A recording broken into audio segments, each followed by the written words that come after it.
मेरे सारे BEd versus DElEd के साथियों सभी को नमस्कार। जैसा कि आप लोगों को पता था कि बीएड वर्सेस बीटीसी को लेकर सुप्रीम कोर्ट में सुनवाई था और जैसे ही सुनवाई खत्म हुए, जैसे ही बीएड के पक्ष में फैसला आया, मैं एक बात बता देना चाहता हूं, इतिहास में इससे बड़ा जीत बीएड धारक को कभी नहीं मिला था जो कि इस बार मिला है। चलिए क्या कुछ हुआ मैं सारा कुछ बताने वाला हूं और जितने लोग बीएड के खिलाफ थे, जो बीएड के खिलाफ केस लड़ रहे थे, उन सभी को कोर्ट ने ऐसा घुमाकर जोरदार तमाचा मारा है कि उनका दिमाग काम करना बंद कर दिए हैं। पर यह बात पूरे सोशल मीडिया पे कोई नहीं बताएंगे कि बीएड के पक्ष में क्या क्या बात हुए, क्या क्या बात रखे गए और बीएड को कैसे इतना बड़ा जीत मिला। ये बात नहीं रखे जाएंगे क्योंकि सारे लोग डीएलएड को जिताने में लगे हुए थे। लग रहा था कि डीएलएड को पक्ष में इनका फैसला आ जाएगा, पर अब उनका कभी हिम्मत भी नहीं होगा कि आप कोर्ट में जाएं। चलिए क्या कुछ मैटर है मैं सारा कुछ आप लोग को बताने वाला हूं और मैं आप लोग को चिल्ला चिल्लाकर जोर जोर से बोला था कि जितने बीएड धारक नियुक्त हैं, इनको ऐसा कोई नहीं है पूरे इंडिया में कि जो हटा सकता है। ऐसा कभी पॉसिबल नहीं है, इम्पॉसिबल चीज है। और यही बात सच हुए। जितने बीएड धारक साथी हैं, जो लोग नियुक्त हैं, उनको कभी नहीं हटाया जाएगा। पर यह बात तो अपनी जगह पे सही है, पर इससे भी बड़ा फैसला सामने जो नजर आ रहा है वो है कि भैया जितने बीएड धारक नियुक्त हैं उनको तो रहा ही जाएगा, उनको कोई नहीं हटाएगा। पर जितने बीएड धारक 11 अगस्त 2023 से पहले बीएड अपना कंप्लीट कर चुके थे, बीएड का डिग्री ले चुके थे, उनको भी नहीं हटाया जाएगा, वो भी अब एलिजिबल रहेंगे। चलिए क्या कुछ है सारा मैटर आप लोगों के साथ मैं शेयर करने जा रहा हूं। आज हम बात करने वाले हैं बिहार प्रधान शिक्षक एग्जाम 2024 के बेस्ट बुक के बारे में, जो कि चक्षु प्रकाशन का है। इस किताब को बेस्ट बुक क्यों बोलते हैं? क्योंकि जिस तरह के आपके नए सिलेबस के अनुसार एग्जाम में क्वेश्चन पूछे जाने वाले हैं, इसी को देखते हुए इस किताब को तैयार किए जाते हैं, बनाए जाते हैं और इस किताब से बहुत सारे क्वेश्चन आपके एग्जाम में डायरेक्ट लड़ जाते हैं। इस किताब में खास बात यह है कि इसके स्टडी गाइड के साथ 5000 प्लस ऑब्जेक्टिव प्रश्नों का अध्यावार समावेश भी आते हैं, जिससे अपनी तैयारी को और भी ज्यादा मजबूत कर सकते हैं। और इस किताब को पाना बहुत ही आसान है। आप अपने नजदीकी दुकान में कहीं पता करिएगा चक्षु प्रकाशन की किताब, आपको तुरंत वहीं पर मिल जाएंगे। अगर वहां पर किसी तरह का दिक्कत होते हैं, आप ऑनलाइन ही मंगा सकते हैं, अमेजन से, फ्लिपकार्ट से। अगर वहां पर भी किसी तरह का दिक्कत होता है तो आप वीडियो के डिस्क्रिप्शन में जाए, नंबर तक दिया गया है, आप आसानी से कॉल करके अपने किताब को मंगा सकते हैं। आप लोग जैसा कि पता है कि मध्य प्रदेश की सरकार बीएड के पक्ष में सुप्रीम कोर्ट में केस गया और ये बीएड के पक्ष में है। आप लोग जैसा कि पता, ये बताने का जरूरत नहीं है कि मध्य प्रदेश का सरकार बीएड के पक्ष में कोर्ट में गया, सुप्रीम कोर्ट में उसका सुनवाई था और एडवोकेट जो उतरे हुए थे, solicitor general of India Tushar Mehta ji, वो बीएड के पक्ष से लड़ रहे थे। और आप लोग को पता है कि ये गवर्नमेंट का एडवोकेट है। चलिए आप लोग को पता ना कि सेंट्रल गवर्नमेंट का ये एडवोकेट है। ये मैं ऐसा बात क्यों बोल रहा हूं, जोर क्यों दे रहा हूं, क्योंकि आगे मैं उसका कुछ समझाने वाला हूं, याद रखिएगा। और एक मेरा छोटा सा रिक्वेस्ट आप सभी से, जितने मेरे साथी हैं, अगर चैनल पर पहली बार आ रहे होंगे तो जरूर चैनल को सब्सक्राइब कर लीजिएगा, बेल आइकन प्रेस कर लीजिएगा। इस चैनल से जुड़कर सपोर्ट और आवाज बनने का कोशिश करिएगा। और आज आप लोग का सपोर्ट और एकता जिस तरह से आप लोग लड़ते रहा, और उसी का फल है कि जितने बीएड धारक नियुक्त थे उनको कभी नहीं हटाया जाएगा, वो लोग सारे लोग शामिल रहेंगे और बीएड को इतना बड़ा जीत मिला है। तो मेरा रिक्वेस्ट है हाथ जोड़कर सपोर्ट जरूर करिएगा, चैनल को सब्सक्राइब करके जरूर जुड़े रहिएगा सही इंफॉर्मेशन के लिए, सही जानकारी के लिए, क्योंकि हमेशा से बीएड को प्रताड़ित किया गया था और आखिरकार अब जाकर बीएड को जीत मिला है। जैसे ही कोर्ट में मामला गया, कोर्ट में जब सुनवाई स्टार्ट हुए तो खुद जस्टिस अनिरुद्ध बोस और सुधांशु धुलिया जी थे।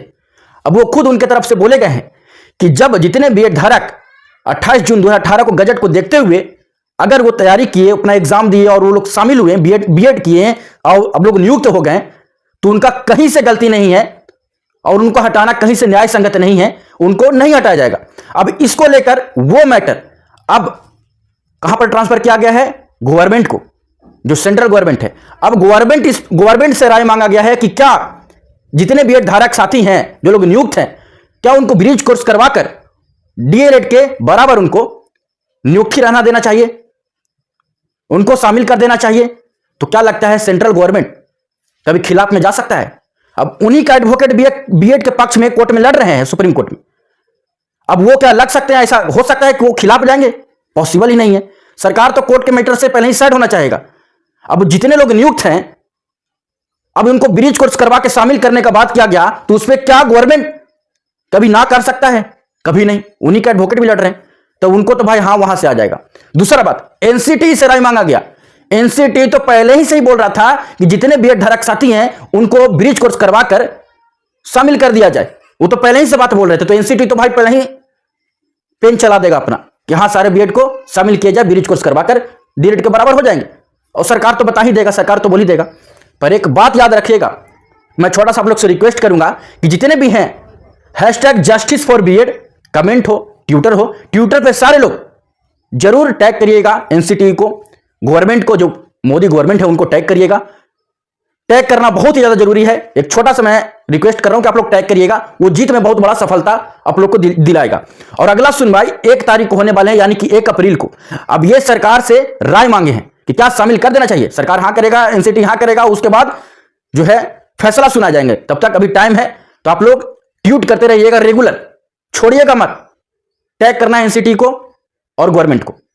और जहां तक बात है शामिल को लेकर, अब जस्टिस खुद बोल रहे हैं कि उनका कोई गलती नहीं है, क्योंकि वो गजट को देखते हुए बीएड किए थे, वो लोग नियुक्त थे, तो नियुक्त को हटाना कहीं से भी पॉसिबल नहीं है। और नियुक्त को शामिल करने को लेकर अब वो भी तैयार है।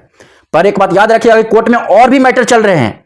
कोर्ट में इस चीज को भी लेकर मैटर चल रहे हैं कि 11 अगस्त 2023 से पहले जितने बीएड धारक गजट को देखते हुए बीएड किए थे, क्या उनको भी एलिजिबल माना जाए, उनको भी शामिल करना चाहिए, उनको भी मौका मिलना चाहिए जरूर। अब वो भी कोर्ट में मैटर चल रहे हैं, अगर वो सही हो गए तो ये भी सही हो जाएंगे।